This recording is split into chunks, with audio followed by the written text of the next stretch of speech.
Moderná škola, sen každého žiaka, rodiča, učiteľa. V tomto seriáli vám ukážeme, čo všetko sa môže zmeniť vďaka eurofondom.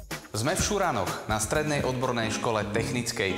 A toto sú špeciálne CNC stroje z 90. rokov, na ktorých sa učili ešte otcovia dnešných študentov. Takže na tomto, aj na tomto. A toto je supermoderný stroj, ktorý pomáha súčasným študentom. Od roku 1983 prešla škola komplexnou modernizáciou z peňazí eurofondov a Nitrianskeho samosprávneho kraja. Škola sa chce ďalej zlepšovať a preto sa prihlásila do národného projektu Rozvoj stredného odborného vzdelávania. Do projektu sa môžu zapojiť všetky stredné odborné školy, avšak mimo Bratislavského samosprávneho kraja. Projekt prepojí stredné odborné vzdelávanie s potrebami súčasných zamestnávateľov, zvýši kvalitu vyučovacieho procesu a zavedie na Slovensku nový pojem systém duálneho vzdelávania. Školy budú vybavené modernými didaktickými pomôckami, dostanú nové učebnice a zvýši sa počet hodín praktického vyučovania žiakov stredných odborných škôl u zamestnávateľov.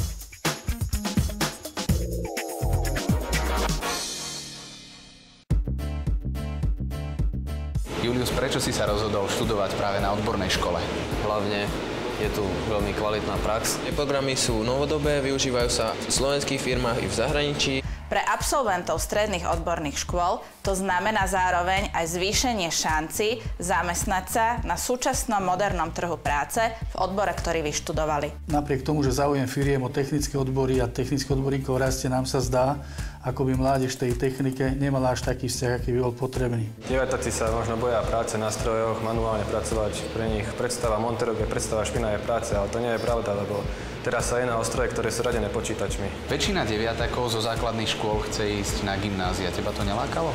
Ja chcem hlavne to odborné vzdelanie. Tu v škole preberieme niečo na hodine a hneď si to môžeme ísť vyskúšať na stroje. Projekt zahŕňa 3 nosné aktivity. Prvá aktivita je obsahová prestavba vyučovacieho procesu. Druhá aktivita je prepojenie vzdelávania s praxou a so skutočnými potrebami zamestnávateľov. A tretia je zaviesť na školách kariérové poradenstvo, ktoré bude prepojené takisto so súčasnými potrebami trhu práce. Na tento projekt je vyčlenených 44 miliónov zo zdrojov Európskeho sociálneho fondu a štátneho rozpočtu.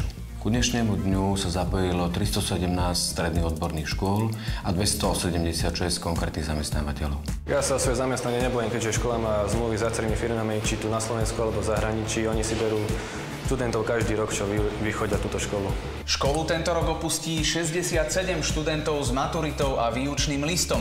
Firmy však potrebujú 100 študentov. To znamená prácu pre všetkých. Či využijú túto ponuku reálne, je na nich.